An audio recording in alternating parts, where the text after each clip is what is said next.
So guys, we are done to the decision making. So let's talk about the types of decision.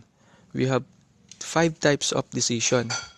That is organizational and personal decision. Number 2, tactical routine and strategic basic decision. Number 3, program and non-program decisions. Number 4, the policy and operative decision. And last, individual and group decisions. So let's talk about the organizational and personal decision.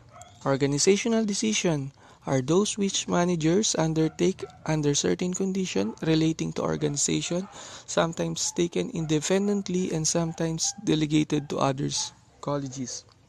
So, ang ibig sabihin daw na to, ang managers daw ay minsan nag-undertake siya ng decision and condition relating to organization. Ibig sabihin, nagdi-decision siya sa pangkalahatan.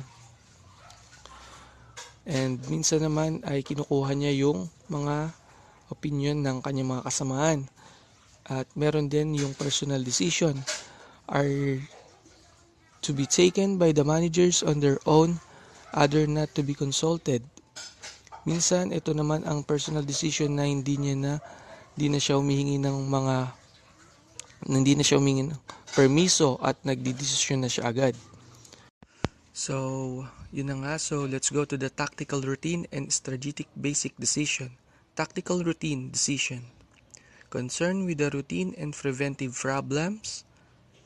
Neither require collection of new data nor conferring with the people.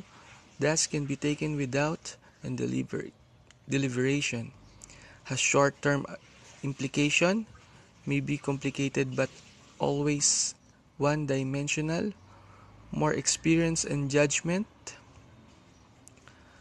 Strategic basic decision made on the problem which are important, required through fact-finding analysis of the possible alternatives. Finding the correct problem in such decision assume more importance, has long-term implication. So, yun po ang tactical routine and strategic basic decisions. So next is program and non-program decisions. Professor Herbert Simon has given this classification. He has utilized terminology in classifying. Program decision may also be called as routine decision and non-program as a decision. So let's go to the policy and operative decision.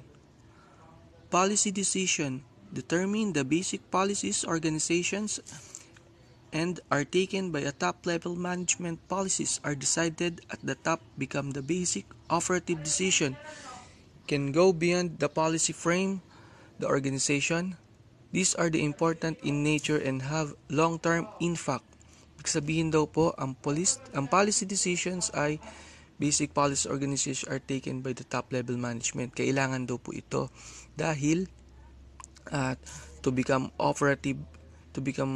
more operative ang management. So, kailangan ng policy decision para maging maayos ang isang company or group or organization.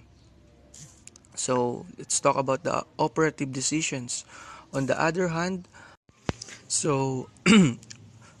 operative decision, on the other hand, are less important and related with the day-to-day operation. Business middle and lower management take this decision since this involve actual execution of supervision. Example, whether to allow bonus to employee or not is a policy decision. Once it is decided to pay bonus, then making calculation of payments to be made to different employees is an operative decision. So, and the last is individual and group decisions. It is based on the number of persons involved in decision making. Generally, individual decisions are less important in program 1. Group decisions are taken by a group of persons. These are generally important decisions and relate to policy matters, and the decisions are taken after through discussion among persons who are assigned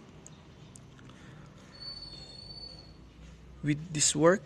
The problem or daily taking a group decision may create difficulties, but otherwise these are well discussed.